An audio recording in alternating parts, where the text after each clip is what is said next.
ఇవాళ భూమి మీద దేవుడు చేసిన ఒక అద్భుత కార్యం కూడా మళ్ళీ నూతనపరచబడవలసిన అవసరం ఉంది. ఈ భూమి మీద సంఘ చరిత్రలో దేవుడు చేసిన ఒక అద్భుతమైన కార్యము కర్మెలు ప్రార్థనా ఉద్యమము. 95వ సంవత్సరంలో అఖిల భారత క్రైస్తవ సత్యాన్వేషకుల మహాసభ అనే సభ గుంటూరు ఆంధ్ర క్రిస్టియన్ కాలేజీ క్యాంపస్లో జరిగినప్పుడు దేవుని పరిశుద్ధాత్మ నా మీదికి దిగివచ్చి ఈ ప్రార్థన ఉద్యమాన్ని మనం చేపట్టవలసిన అవసరం ఉంది. సండే టు సండే మధ్యలో బుధవారం, ఆ బుధవారం మనం తప్పకుండా సంఘముగా కూడుకొని ఎక్కడి వారక్కడే చిన్న చిన్న గుంపులుగా కూడుకొని క్రమబద్ధంగా ఒక ప్రత్యేకమైన అంశము కొరకు ప్రార్థన చేయాలి. ఏ అంశము కొరకైతే ఏలియా ప్రార్థన చేశాడో, ఏ అంశము కొరకు ఏలియా ప్రార్థన చేశాడో ఆ అంశం కొరకు మనము కూడా ఇప్పుడు ప్రార్థన చేయాల్సిన అవసరం ఉన్నది అని దేవుడు పలికించాడు. అప్పటి నుండి ఇప్పుడు ఆ 95, 96 నుండి చూసుకుంటే ఇప్పుడు ఎన్ని సంవత్సరాలు అయిపోయింది? 30 సంవత్సరాల నుండి మనం ఈ ప్రార్థన చేస్తూనే ఉన్నాం. ఏలియా చేసిన ప్రార్థన మనం ఎందుకు చేయాలి? మనం మోషే చేసిన ప్రార్థన, లేకుంటే యబ్బేజు ప్రార్థన, లేకుంటే యబ్బోకు రేవు దగ్గర యాకోబు ప్రార్థన, హన్నా ప్రార్థన, ఇలా ఎన్నో ప్రార్థనలు ఉన్నాయి బైబిల్లో. చాలా ఐకానిక్ ఈవెంట్స్ ఉన్నాయి. ఒక వాగ్దాన జనాంగపు చరిత్రని మలుపు తిప్పినటువంటి ప్రార్థనలు ఎన్నో ఉన్నాయి.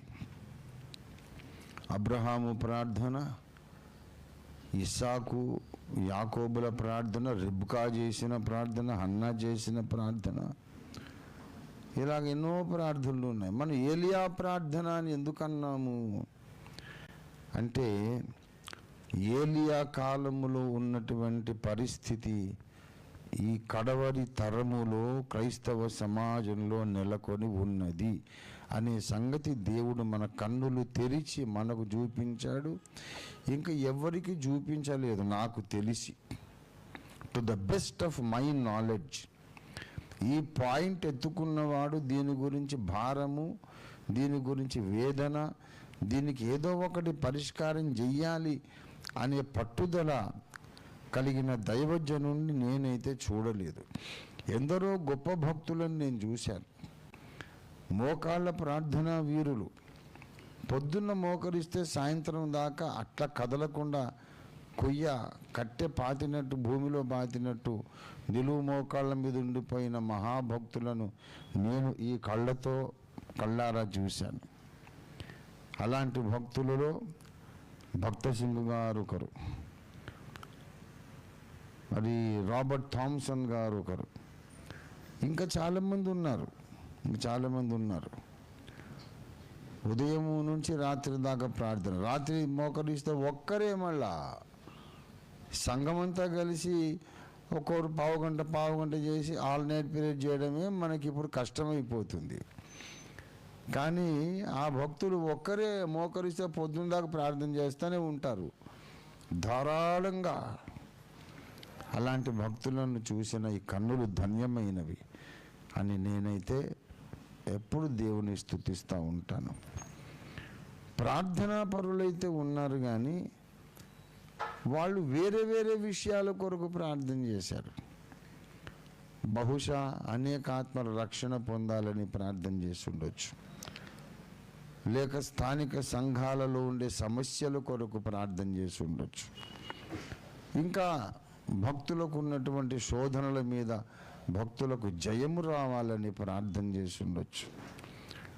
కానీ ఒక ప్రత్యేకమైన విషయం పిన్ పాయింటెడ్గా, ఒకటి సంఘములో ఉన్నటువంటి పరిస్థితులు ఆనాడు ఏలియా కాలంలో ఉన్న పరిస్థితులే ఇప్పుడు కూడా మరలా సంభవిస్తూ ఉన్నాయి. అదేమిటంటే సంఘములో ఈనాడు యెజబెలు ఆత్మ క్రియ చేస్తోంది. యెజబెలు ఆత్మ క్రియ చేస్తుందని మనకు లేఖనమే చెప్పింది. లేఖనంలో ఉంది. అందరూ చదివే లేఖనాలే, అందరూ చదివే బైబిలే, మనం కూడా చదివాం. మనకేం కొత్త బైబిల్ లేదు.